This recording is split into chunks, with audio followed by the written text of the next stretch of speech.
بسم اللہ الرحمن الرحیم۔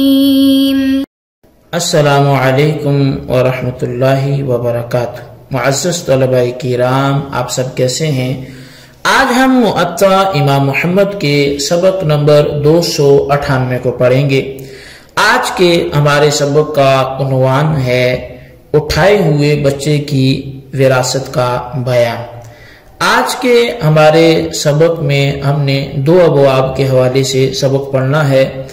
پہلا جو باب ہے وہ ہے باب میراث الحمیلی، کہ اٹھائے ہوئے بچے کی میراث کا باب، اور جو دوسرا باب ہے وہ ہے باب فضل الوصیت، کہ وصیت کی فضیلت کے حوالے سے یہ باب ہے۔ تو بہرحال جو پہلا باب ہے وہ باب میراث الحمیلی کا جو باب ہے، تو اس کے اندر امام محمد رحمۃ اللہ علیہ نے ایک حدیث پاک ذکر کی ہے، اور پھر اس کے بعد احناف کا جو نظریہ ہے اپنا وہ بھی بیان کیا۔ تو پہلے ہم اس پہلے باب کو پڑھیں گے، اور اس کے بعد جو دوسرا باب ہے، تو دوسرے باب کے تحت امام محمد نے ایک ہی حدیث ذکر کی ہے، تو اس کی بھی ہم تشریح کریں گے۔ تو لہٰذا پہلے ہم پہلے باب اور اس کے اندر موجود حدیث کی وضاحت کی طرف بڑھتے ہیں۔ امام محمد رحمۃ اللہ علیہ آپ لکھتے ہیں کہ اخبرنا مالک اخبرنا بکیر بن عبد اللہ بن الاشج عن سعید بن المسیب قال ابا عمر بن الخطاب ان يورث احدا من الاعاجم الا ما ولد في العرب۔ امام محمد رحمۃ اللہ علیہ فرماتے ہیں کہ امام مالک نے ہمیں بکیر بن عبداللہ بن اشج سے اور وہ سعید بن مسیب سے خبر دیتے ہیں، فرمایا کہ حضرت عمر بن خطاب رضی اللہ عنہ نے کسی غیر عرب کو ترکہ دلانے سے انکار کر دیا، ہاں وہ جو عرب میں پیدا ہوا ہو۔ قال محمد وبهذا نأخذ لا يورث الحميل الذي يسبى وتسبى معه امرأة فتقول هو ولدي أو تقول هو أخي أو يقول هي أختي، ولا نسب من الأنساب يورث إلا ببينة إلا الوالد والولد، فإنه إذا ادعى الوالد أنه ابنه وصدقه فهو ابنه، ولا يحتاج في هذا إلى بينة إلا أن يكون الولد عبدا فيكذبه مولاه بذلك، فلا يكون ابن الأبي ما دام عبدا حتى يصدقه المولى، والمرأة إذا ادعت الولد وشهدت امرأة حرة مسلمة على أنها ولدته وهو يصدقها وهو حر فهو ابنها، وهو قول ابی حنیفہ والعامة من فقہائنا رحمهم اللہ تعالی۔ امام محمد رحمۃ اللہ علیہ آپ فرماتے ہیں کہ ہمارا احناف کا مسلک یہ ہے کہ اٹھایا ہوا بچہ جسے قید میں رکھا گیا وہ وارث نہیں ہوگا، اور اس کی ماں بھی اس کے ساتھ قیدی ہوئی، پھر اس نے کہا کہ یہ بچہ میرا ہے، یا کہتی ہے کہ وہ میرا بھائی ہے، یا وہ کہتا ہے کہ یہ میری بہن ہے، اور کوئی رشتہ بیان کرنے سے وہ وارث نہیں ہوگا جب تک اس پر بینہ پیش نہ کرے۔ مگر جب باپ کہ وہ دعویٰ کرتا ہے کہ یہ میرا بیٹا ہے، اور بیٹا اس کی تصدیق بھی کرتا ہے، تو اس صورت میں وہ اس کا بیٹا ہوگا۔ یہاں بینہ کی پھر ضرورت نہیں ہے، مگر یہ کہ بیٹا غلام ہو اور اس کا مولا اس کی تکذیب کر دے کہ یہ فلاں مدعی کا بیٹا نہیں ہے، تو اس صورت میں وہ اس باپ کا بیٹا نہ بنے گا جب تک وہ غلام ہوگا۔ یہاں تک کہ مولا تصدیق کر دے تو پھر بیٹا بن جائے گا۔ اور کوئی عورت اگر کسی بچے کے بارے میں دعویٰ کرتی ہے کہ یہ میرا بیٹا ہے، اور اس پر ایک آزاد مسلمان عورت گواہی دیتی ہے کہ یہ بچہ اس عورت نے ہی جنا ہے، تو ایسی صورت میں بیٹا بھی اس کی تصدیق کرے اور وہ آزاد بھی ہو، تو اس صورت میں وہ بچہ اس عورت کا بن جائے گا۔ یہی قول امام اعظم امام ابو حنیفہ رضی اللہ تعالی عنہ اور ہمارے عام فقہائے کرام کا ہے۔ تو اب یہ امام محمد رحمۃ اللہ علیہ نے جو اس پر تفصیلی کلام کیا وہ آپ نے سماعت کیا۔ تو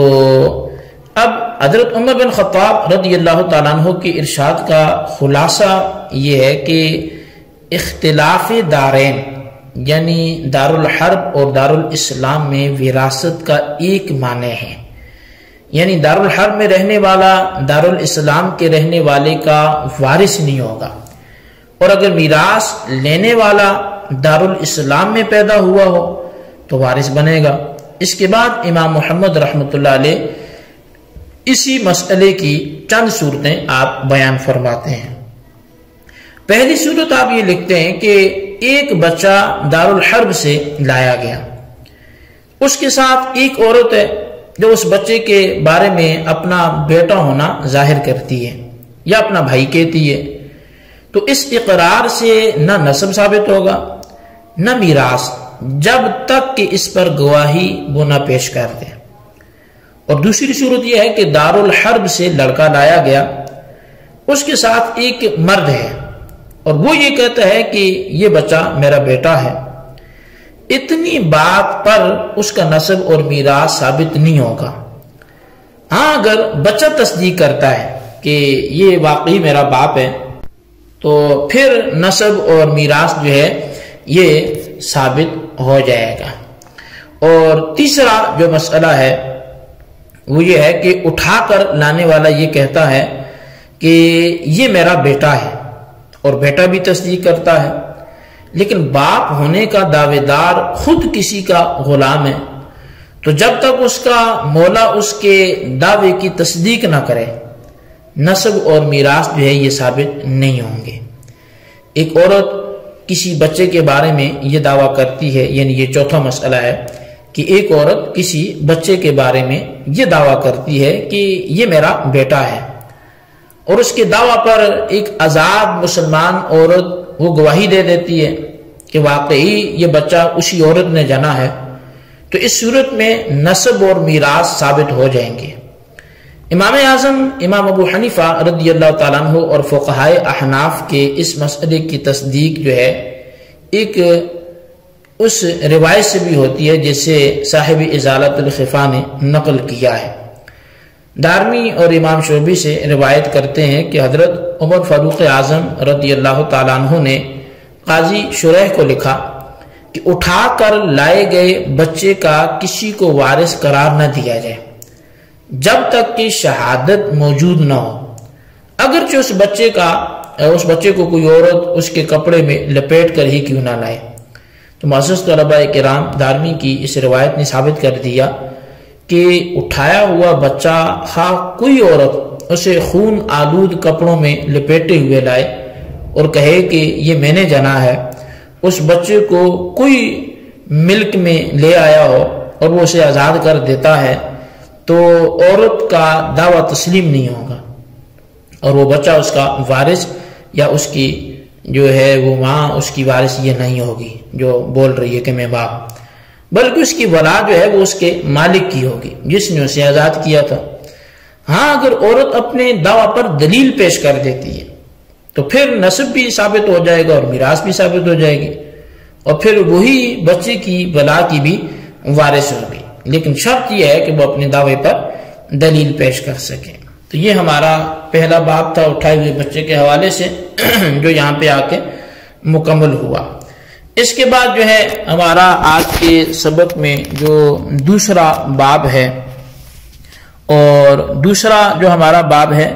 وہ ہے باب فضل الوصیت۔ یہ باب جو ہے وہ وصیت کی فضیلت کے حوالے سے ہے کہ مرنے والا جب کوئی مرے تو اس کے مرتے وقت وہ کیا کر کے جائے، وہ وصیت کر کے جائے۔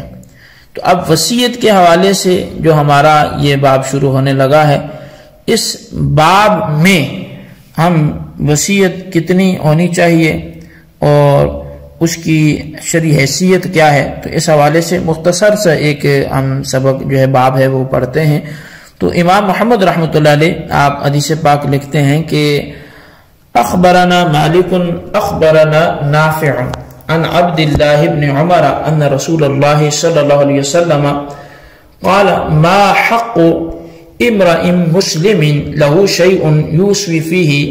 يبيت ليلتين إلا ووصيته عنده مكتوبة قال محمد وبهذا نأخذ هذا حسن جمیل۔ امام محمد رحمۃ اللہ علیہ آپ فرماتے ہیں کہ امام مالک نے حضرت نافع سے اور وہ حضرت عبداللہ بن عمر سے یہ بیان کرتے ہیں کہ رسول کریم صلی اللہ علیہ وسلم نے فرمایا کہ کسی مسلمان کو یہ زیب نہیں دیتا کہ اس کے پاس کوئی ایسی چیز ہو جس میں وصیت ضروری ہو تو وہ وصیت کیے بغیر 2 دن راتیں گزار دے، اس کے پاس وصیت لکھی نہ ہو، یہ اس کو زیب نہیں دیتا۔ امام محمد رضی اللہ تعالیٰ نے فرماتے ہیں کہ ہمارا بھی اسی پر عمل ہے، یہی ہمارا مسلک ہے حناف کا، اور یہ بہت ہی اچھی بات ہے۔ تو اب اس حدیث پاک میں جو نبی علیہ السلام کا وصیت کے بارے میں ارشاد گرامی نقل کیا گیا ہے وہ استحباب پر مبنی ہے، یعنی یہ کوئی وجوبی حکم نہیں ہے کہ وصیت کرنی ہی کرنی ہے، مستحب ہے کہ کرے۔ اور اس کی اصل وجہ یہ ہے کہ ایک آدمی کے پاس دوسروں کی اشیاء پڑی ہوئی ہیں جن کے بارے میں اس کے گھر والوں کو بھی صحیح معلومات نہیں ہے کہ یہ کس کس کی ہیں، اور وہ بندہ اچانک مر جاتا ہے تو اس صورت میں خدشہ تھا کہ اس کے وارث ان چیزوں کو ترکے میں سے شمار کر کے تقسیم کا مطالبہ کر دیں اور وہ اور چیزوں کے مالک ہونے کا دعویٰ کریں کہ یہ ترکہ نہیں ہے بلکہ ہماری چیزیں ہیں، جو ہم نے مرنے والے کے پاس رکھی تھی یہ دوسرے جو لوگ ہیں وہ ان چیزوں کا دعویٰ کریں اور مرنے والے کہیں گے ہمارا ترکہ ہے۔ تو لہذا بہتر تھا کہ مرنے والوں کے متعلق تحریر چھوڑ جاتا، اگر ایسا کر گیا تو جھگڑے کا دروازہ ہی بند ہو گیا۔ قرآن کریم نے کتابت کے ساتھ گواہی کا بھی ذکر کیا ہے، یعنی مرنے والا مرنے سے قبل اپنے پاس رکھی ہوئی لوگوں کی اشیاء کے متعلق تحریر بھی لکھ رکھے اور گواہ بھی بنا لے۔ تو بہرحال مقصد یہ ہے کہ لوگوں کی رکھی ہوئی اشیاء کمی بیشی جو ہوئے بغیر ان تک پہنچنی چاہیے، خواہ اس کی صورت تحریر کی ہو یا گواہی کی ہو یا احتیاطاً دونوں ہو جائیں۔ اس لیے امام محمد رحمۃ اللہ علیہ نے آخر میں فرمایا کہ ہم بھی اس چیز کو اچھا سمجھتے ہیں اور یہ ایک اچھی بات ہے۔ تو بہرحال یہ ہمارا آج کا سبق تھا، اس کو آپ اچھی طرح سمجھیں، اس کے خلاصے کو اپنے رجسٹر پر ضرور لکھیں۔